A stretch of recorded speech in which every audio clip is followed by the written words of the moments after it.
Hello there. Today I will talk a little about the ozone layer, specifically about its degradation over the past years. To show you this information clearly, I have made this little model.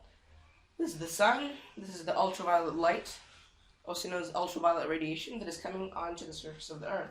This is the ozone layer that stops the ultraviolet light.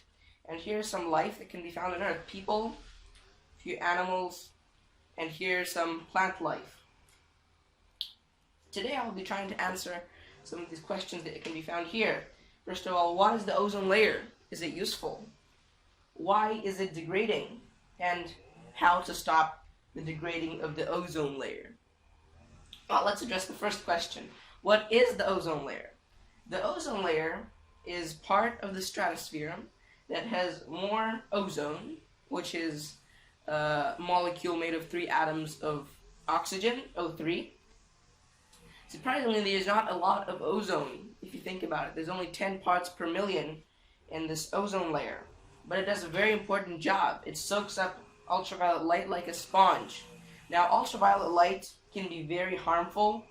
It can cause cancer, cataracts. It can cause a lot of sunburns, damage to almost every part of life on Earth. There's animals, people, and plants. So, now that we have understood what the ozone layer is and that it's very useful, let's address the question, why is it degrading? Well, we all think that is part of because of human activity, mainly because of ODS, ozone damaging substances, that contain bromine and chlorine. Now these substances, they find their way into the atmosphere, and then they take one oxygen atom off this O3 molecule, turning it into O2, the way oxygen is usually found in the atmosphere. Some scientists also think that sunspots and volcanoes can cause damage, but this will only account for 1 or 2%. So yes, most of the damage done to our ozone layer is due to human activity. Now, what happens when the ozone layer is degrading is that it breaks. Now, I show this by cutting open the ozone layer, and obviously there's nothing stopping the ultraviolet light from coming down on Earth, so it falls down, and obviously all the life on Earth is in danger. First of all, a lot of problems happen on the poles and also in Australia, which is why I have a platypus here now. In Australia, a lot of damage might be happening. So humans, obviously, they'll take a lot of damage. And plants, they'll turn from very green and healthy, they'll turn to this. This is actually what happened when I put one of my shade-loving plants in the sun for a couple of days, and it dried up, became yellow. And this is not because I didn't water it. It had a lot of water, enough to live, but that just doesn't like sun. So obviously a lot of damage to plants.